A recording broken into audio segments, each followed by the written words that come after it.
मुख्यमंत्री योगी आदित्यनाथ पर विवादित टिप्पणी करने पर सपा प्रवक्ता अनुराग भदौरिया की मुश्किलें बढ़ गई। लखनऊ पुलिस ने अनुराग भदौरिया के चिन्हट के फार्म हाउस में कुर्की का नोटिस चस्पा कर दिया है। पुलिस की इस कार्रवाई पर राजनीति शुरू हो गई है। अनुराग भदौरिया की सास और सपा की पूर्व सांसद सुशीला सरोज ने इस कार्रवाई को राजनीति से प्रेरित बताया। मैं भी समाजवादी पार्टी से हूँ, मैं सांसद रही हूँ, कई बार फाउंडर मेंबर हूँ। अनुराग भदौरिया जी भी प्रवक्ता हैं, तो ये इसके पीछे पार्टी को नुकसान पहुँचाना है, हम लोग को व्यक्तिगत तौर से नुकसान पहुँचाना है।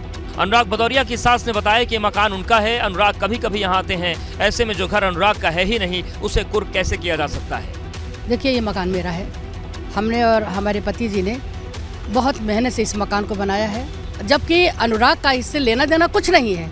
और ये देख लीजिए, कागज हमारे पास है, ये हमारे नाम से है सब, ये देख लीजिए। अनुराग भदौरिया ने एक डिबेट शो में सीएम योगी और उनके गुरु अवैधनाथ पर विवादित बयान दिया था। इस मामले में पुलिस ने केस दर्ज कर उनको तलाश शुरू कर दी है। अनुराग ने कोर्ट से अग्रिम जमानत लेने की कोशिश की, लेकिन याचिका खारिज हो गई। अब पुलिस उनके लखनऊ के लोकल एड्रेस पर कुर्की का नोटिस चस्पा कर दी है। वहीं कांग्रेस की भारत जोड़ो यात्रा आज बरेली पहुंची, जिसमें निकाय चुनाव की तैयारियों के साथ 2024 की तैयारी की पूरी झलक देखने को मिली। सलमान खुर्शीद ने भारत जोड़ो यात्रा को हरी झंडी दिखाई। इस दौरान कांग्रेस कार्यकर्ताओं का जोश हाई था। भारत जोड़ो यात्रा से पहले अम्बेडकर पार्क में एक सभा का आयोजन किया गया। बरेली में यात्रा शहर से शुरू होकर देवचरा में संपन्न हो गई।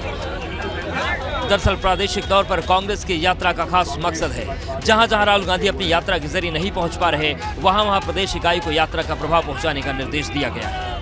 भारत जोड़ो यात्रा का जो प्रभाव है वो गांव-गांव तक पहुंच जाए, हर क्षेत्र में पहुंच जाए। ऐसा ना हो कि कोई क्षेत्र वंचित रह जाए।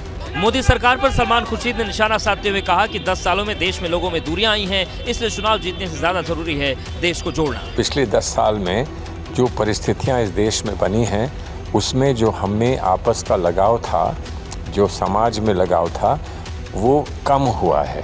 प्राथमिकता है कि पहले इस देश को जोड़ो, चुनाव जीतो, चुनाव हारो, कुछ होने नहीं जा रहा है। दरअसल इन दिनों राहुल गांधी भारत जोड़ो यात्रा पर हैं। जनवरी में राहुल गांधी की यात्रा यूपी में प्रवेश करेगी।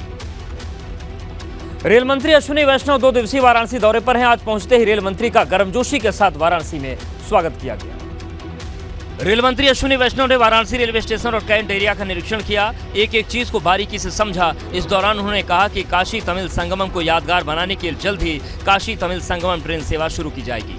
इसके साथ ही रेल मंत्री ने बहुत जल्द लंबी दूरी वाली वंदे भारत ट्रेन की सेवा मिलने की बात कही। काशी तमिल संगमम एक ऐसा अद्भुत कार्यक्रम है जिससे कि देश में एक कल्चरल एक्सचेंज की और एक जो बहुत पुरानी हमारी परंपरा है, काशी और तमिलनाडु के बीच में जो बहुत पुराना एक लिंकेज है, वो लिंकेज एक बहुत सुदृढ़ रूप से उभर रहा है। वाराणसी में रेल मंत्री ने बताया कि वाराणसी जंक्शन को वर्ल्ड क्लास स्टेशन की कैटेगरी में सेलेक्ट किया गया है, जिसकी डिजाइन पर काम चल रहा है। पूरे प्रोजेक्ट पर तकरीबन 800 करोड़ रुपए खर्च किए जाएंगे। माननीय प्रधानमंत्री श्री नरेंद्र मोदी जी ने कहा है कि 50 साल आगे की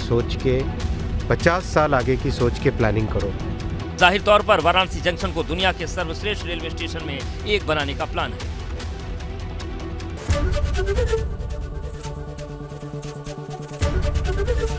एबीपी गंगा, खबर आपकी, जुबान आपकी।